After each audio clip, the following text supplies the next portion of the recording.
خاوند ظالم په لومړنۍ شپه باندې خپله ناوګرې ښځه بېدردۍ سره قتل کړه. زه مینوال چې دا اخر ولې قتل کړه او دغه خاوند اخر څه مقصد دپاره دا ښځه کړې وه چې بیا یې قتل کړه. زه مینوال ټول معلومات زه تاسو ته په دې ویډیو کې لیکم. زموږ د ویډیو د سره تر اخره پورې ګورئ چې تاسو ته پوره معلومات در ورسېږي. د دې معلومات نه مخکې زه تاسو ته دا یادګي کوم تاسو کو چارې زموږ په دې سوپر کلیک چینل کې نه وي چینل هم نه وي سبسکرایب کړئ مهرباني وکړئ تاسو زموږ د سوپر کلیک چینل د سره سبسکرایب کړئ خوا کې سره د ټالۍ نشان ووهئ. د هر یوه نوي معلوماتي ویډیو تاسو ته په اسانۍ باندې در ورسېږي.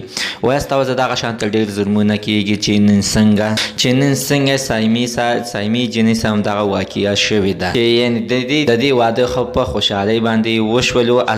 اسیم خلک سره اسیم هلک دا ناوې خپل کور ته بوتلله او نکاح هر څه یې وتړل. دا چې د واده شپه راغلله نو دواړه په کوټه کې بېهوشه پراته وو. د دغې دپاره چې اسیم پته د دې خبرې اوس تر اوسه پورې علم نه دی راغلی چې اسیم دغه ښځه په خپله مرضۍ باندې قتل کړې او که نه د شپې چته کې د بجلۍ کرنټ نیولې. ځکه عزتمنو چې د دې په دغه سینه باندې چاپونه د سایمې د ورور د خولې وینا عمدکه ویل کېږي چې دې سره وخل ټکول شوي دي. د هغې نه بعد بیا په بجلۍ کرنټونه ورکړي دي او په زور باندې یې وجلې. مینوال دوی اخر داسې کارونه ولې کوي چې یعنې چې جنۍ بوځي او د واده په شپه باندې بیا بېدردۍ سره قتل کوي. اوس مینوالو د سایمې دقیق یو ورور دی چې هغه اوس انصاف غواړي وایي چې ماته دې انصاف میلاو شي او زما د خور غلطي دې موږ ته وښیي چې زما اخر د خور څه غلطي وه چې دوی قتل کړی د بجلۍ کرنټونه یې ورکړي. مینوال زموږ د تننو زه خبر د دې ځای پورې د نوي معلومات دپاره د سره زموږ د سوپر کلیک چینل د سره سبسکرایب کړئ خوا کې سره د ټالۍ نشان ووهئ چې هر یوه نوي معلوماتي ویډیو تاسو ته په اسانۍ باندې در ورسېږي.